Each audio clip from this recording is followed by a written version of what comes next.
Good morning, students. Till now, we have completed unit number 1 in distribution system. The next one, the next unit in the distributed system is inter-process communication. Okay.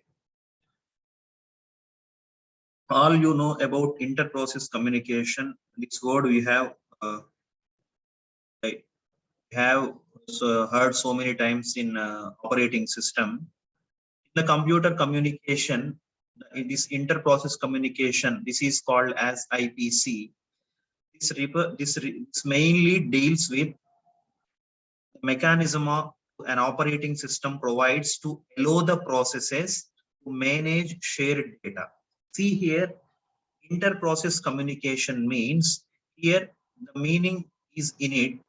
The processes got interacted by exchanging the messages. Here in the computer communication or computer network, this inter-process communication IPC mainly deals with the operating system, how the operating system provides to allow the processes to manage the shared data. Why? Because here we are using the data is shared among several processes. Here, how the operating system allow these processes to share the data. See here in the distribution system, we are having different layers. Here we have applications and services at the top. After that, we have RMI and RPC. RMI means remote method invocation. RPC means remote procedural call. Next, request reply protocol and marshalling and external data representation. Here our topic is mainly deals with request reply protocol and marshalling and external data representation in the inter-process communication. First, we need to know what is a marshalling. Here, request reply protocol we know, request and reply we know, and we need to know the marshalling. Have you ever heard this word, marshalling? Here, it is the process of collecting the data and transforming the data into standard format before it is transmitted over a network. Okay, I'm repeating once again the meaning of marshalling. Here, the marshalling is the process of collecting the data and transforming the data into standard format before it is transmitted over the network. Here, whenever the data is transmitted over the networks, it counts. Okay. It counts how many times the data got converted. The data got converted into standard format. Okay, this is what we call as marshalling. We know about UDP and TCP. These are the transport layer protocols. Okay, this is mainly deals with inter-process communication. Now see, what is the first one topic is API for the internet protocol. Okay, we know about internet protocol, IP protocol. Here, API means application protocol interface, application program interface. API means application program interface. See here, the API for internet protocol is internet protocol as an example explaining how the programmers can use them either by meaning of UDP message or through TCP stream. See here, we are using the internet protocol by two methods. We can use by means of UDP. We can use that protocol by means of TCP. Here, by using these two streams, we can use the internet protocol. Here, the application program interface API to the UDP provides the message passing abstraction. Here the TCP and UDP, we know TCP is connection oriented and UDP is connectionless.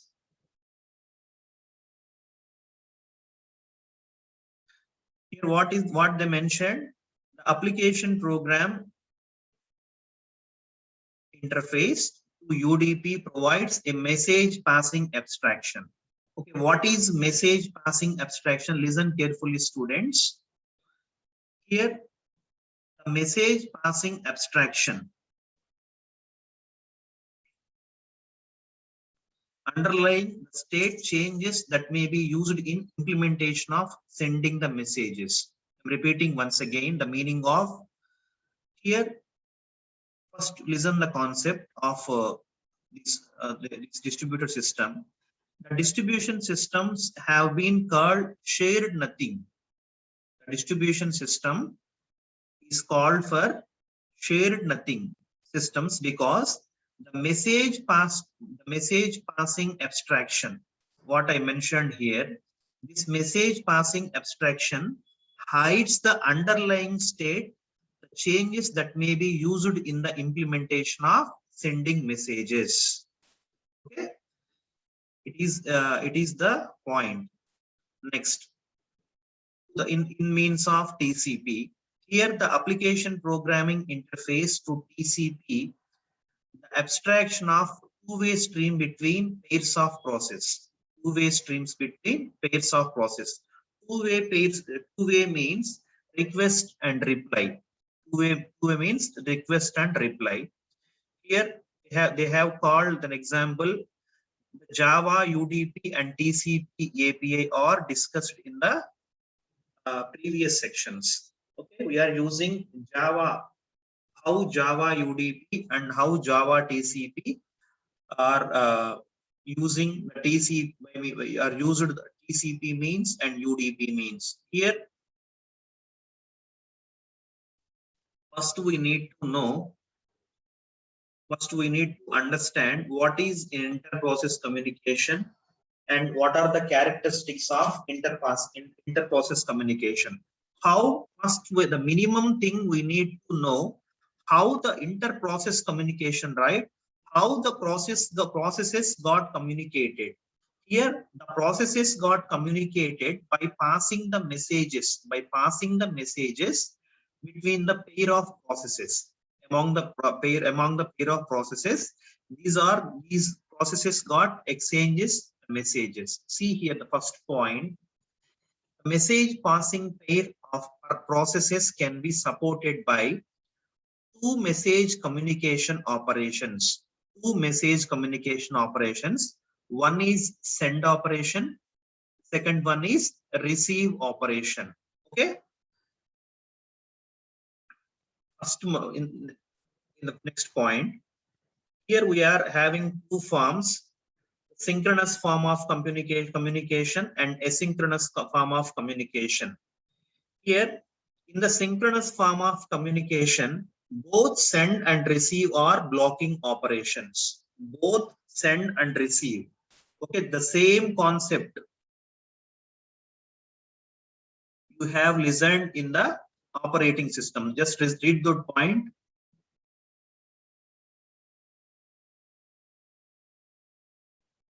Here in this,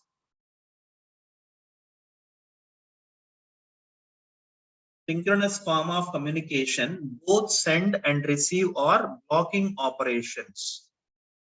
See, whereas in asynchronous form of communication, the send operation is non-blocking and the receive operation can be blocking and non-blocking. Here, what is the meaning of blocking? Have you got an idea? Here, see, just listen carefully. If a process that is blocked is one that waiting for some event, I hope you understand with this point. If a process is blocked, it is nothing but it is waiting for some event, such as what is that event? Such as a resource becoming available, or the completion of an IO operations. Why the process got blocked? As we discussed in operating systems so many times, if a process got blocked, why the process got blocked? If it is waiting for an IO operation, or it is waiting for a resource. Suppose, let's take a printer is an example. Printer is an example.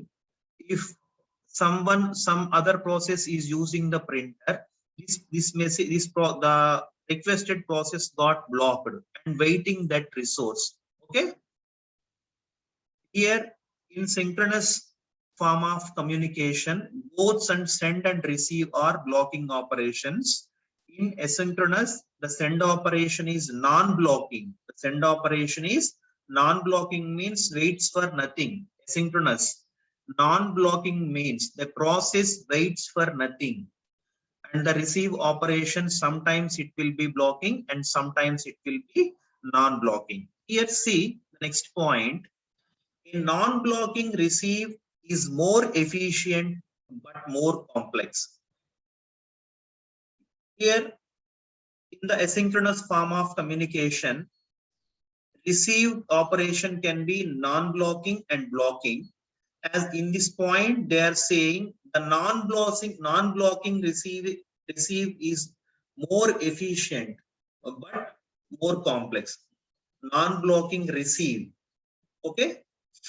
So in the internet protocols, messages are sent to, in the internet protocols, messages are sent to different addresses. One is to port numbers. You know, in the transport layer, the address is the port number. In the network layer, the address is the IP address, like that. Here in the internet protocol, the messages are sent to internet addresses and as well as port numbers as the pair, as a pair. Okay. If any process that knows the number of port that can send a message to it. Why? Because in the transport layer, we are using number of port. We can use the port number. If any process that knows the number of port number, we can directly send the message to it. Okay. Next point. Using a fixed internet address can be avoided by one of the following approaches to provide the location transparency. Okay. What they are saying, using a fixed internet address is avoided. Fixed internet address must be avoided. That is why, because it is to provide the location transparency. Why? Because always we are using the fixed internet address. The location, it provides the location transparency. All the time they are using same address, so it provides location transparency. See how. First point, the client program refers, see the highlighted point here. This is what I am mentioning here. Client program refer to services by name. This allows services to be relocated but not migrate. Here, what the client will do, the client program refers to services by name. These services to be relocated but not to migrate. Okay. Now see in the operating system, for example, it provides the location independent identifier for the message destinations. These are the differences between the client program and operating systems.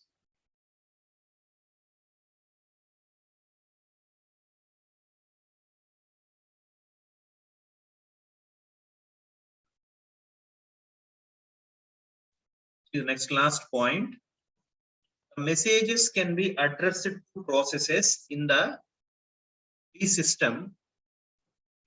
However, the ports provide several alternative points.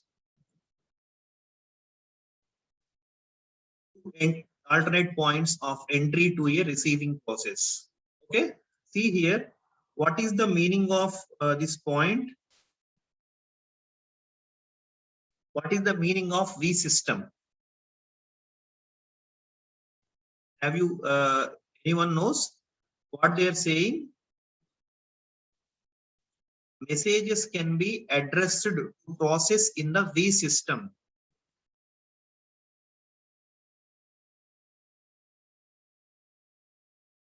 Here, V is the operating system, right? The V operating system is a discontinued microkernel operating system that was developed by someone in the distributed system group. Okay, here V system is nothing but it is a operating system which is mainly used for distributed systems.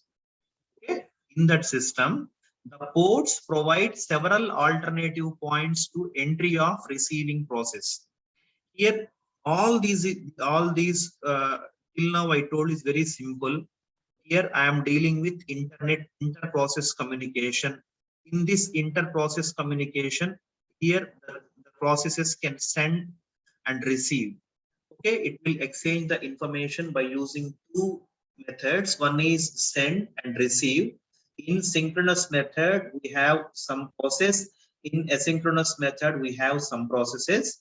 In client machine, we have some message, some process, and in operating system, it is having some process, some different process. And in now V operating system, here in V operating system, it provides several alternative points to entry to a receiving process. It has so many alternative points to the receiving process. Okay. Now see, the next one is ordering. Here the processes got exchanged or got communicated by exchanging the messages. And in this ordering, some application that require that messages to be delivered in send order, because the sender sends messages in a order. Okay, what they will expect, he will expect that will reach us to the destination in a sending order. That is the order in which they are transmitted by the sender. This is called as in send order. The delivery of messages out of sender order is regarded as failure by such applications. Suppose we are using in order. In order means the sender sends the messages in a particular order. That is called as in order. But the delivery of messages to the receiver in such a way, not in the sending order. In those cases, what they thought of? They thought of failure of messages. Failure of messages in such applications. Okay. But in the inter-process communication, the internet provides both datagram and stream communication. As I told you, it is using TCP and UDP. TCP provides stream communication and UDP provides datagram communication. Here, the Java application program interface for these are presented together with a discussion with failure models. As I told you in the first unit, failure models in process models in distributed process models, we discussed about failure models also. They provide alternative building blocks for communication protocols. Okay. Next.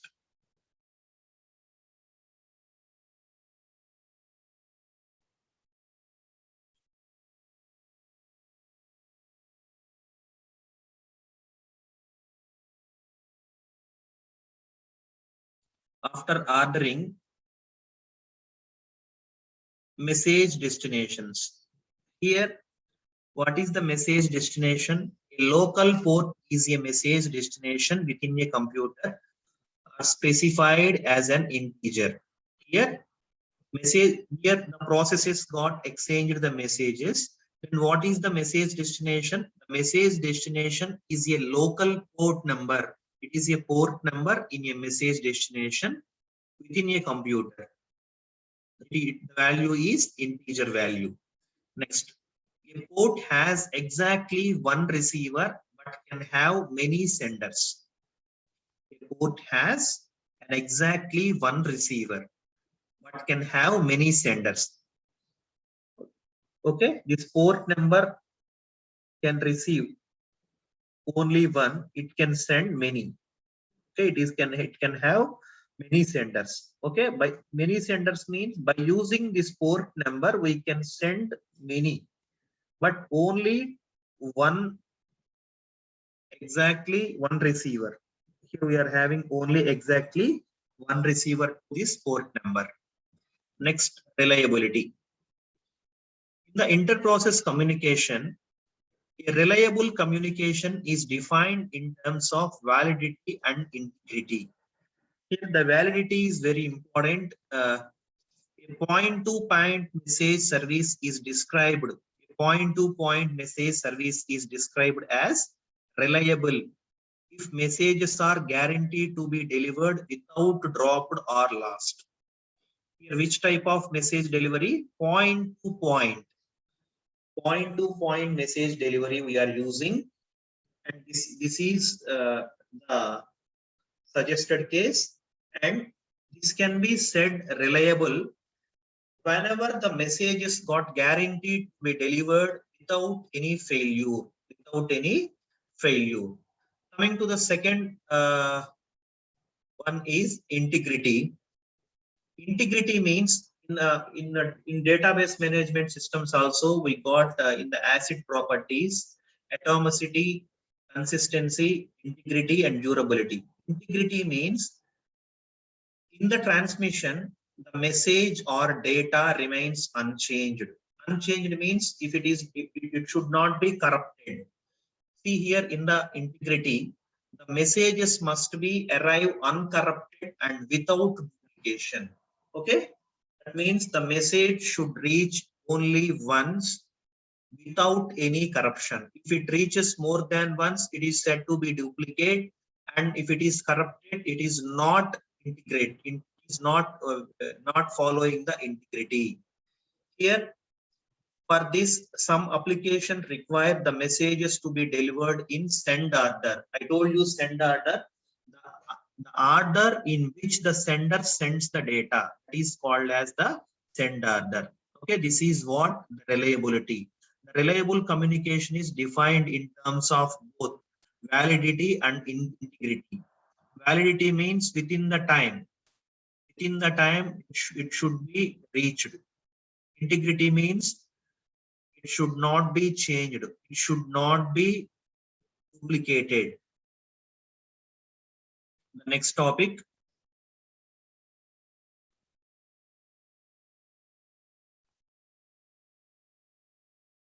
Next topic is sockets.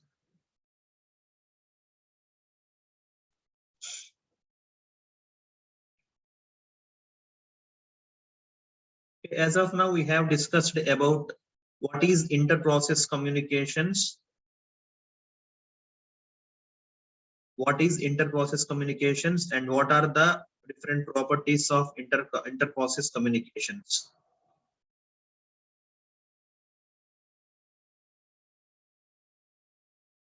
Next one we are going to discuss is sockets.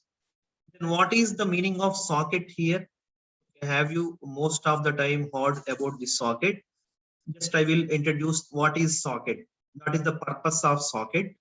Here, mainly these sockets allow the communication between two different processes. Here we are dealing with the inter-process communication, right? With this point of view, the purpose of the socket, these sockets allows the communication between two different processes on the same or different machines. If those two processes are running in the same machines or these two processes are running in the different machines. For those process communications, we are using sockets.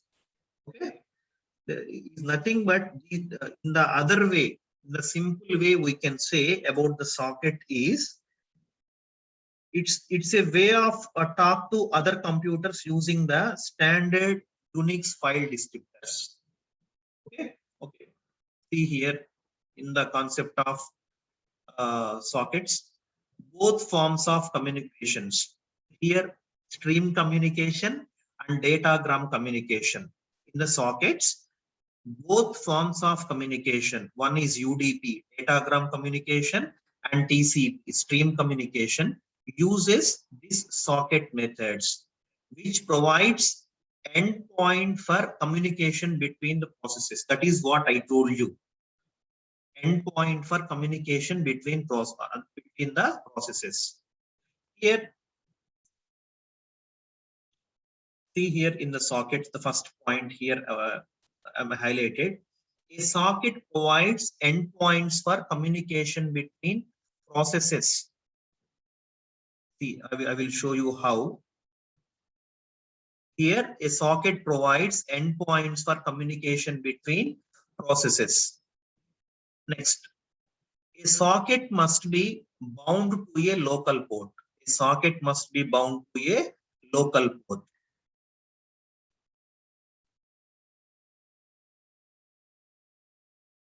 What is the meaning of local port?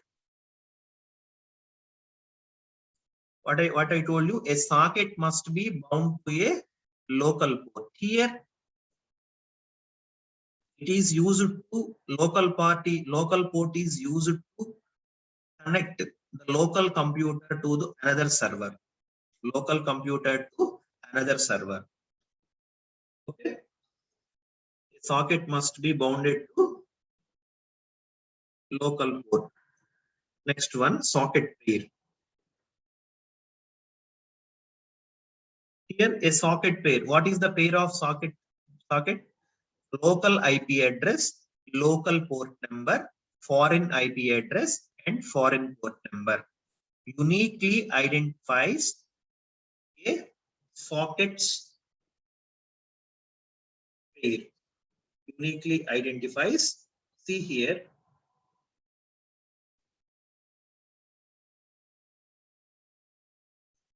Here a client machine.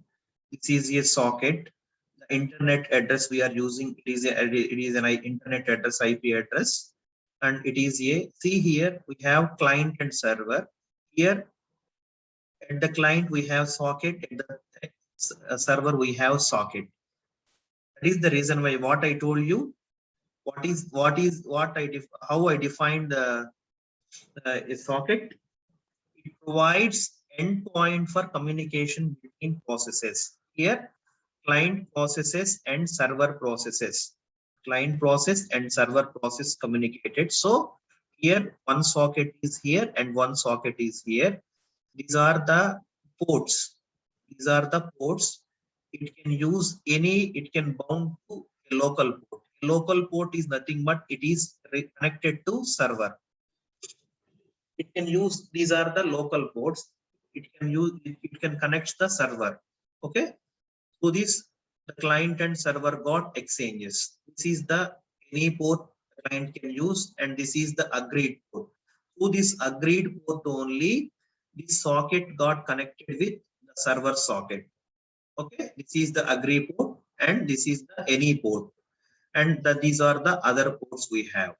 Okay, hope you understand. This is how the client and server got connected by using sockets. Okay, the inter-process communication, these sockets are mainly used. These sockets are mainly used to exchanging the messages. Exchanging the messages. Okay, here client machine got one socket and the server machine got one socket, and the client machine uses any local port. As I told you, the socket must be bounded to local port. This socket must be bounded to this local port, and this is the agreed port to the read port at the receiver, and through this these can exchange the messages. These are the other ports. Okay, it will uses the socket pair. It will uses local IP address. It is the address, and the port number, this port number, and the foreign IP address is the receiver is at the foreign. We need the foreign IP address and the foreign port number. Okay, this is how the socket will be explained.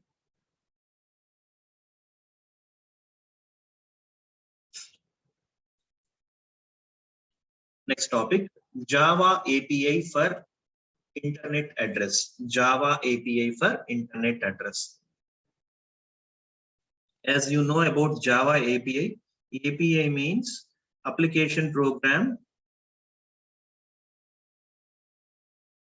interface.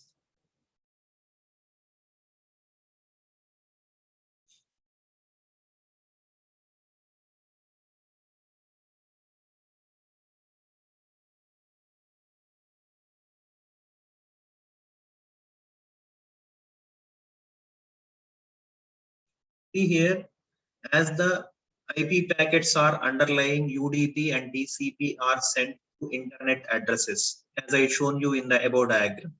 The IP packets are underlying UDP. If it uses the datagram, and TCP, it uses the stream communication or sent to the internet addresses. Here, the Java provides, as we are discussing about the Java application programming interface, Java provides a class, internet address that represents the, Java provides a class, inet address that represents the internet addresses. The users of this class refers to computers by DNS host names. DNS host name means domain name system host name. Okay. Here, see the comparison. INET address of a computer is equal to INET address dot get by name and that DNS name.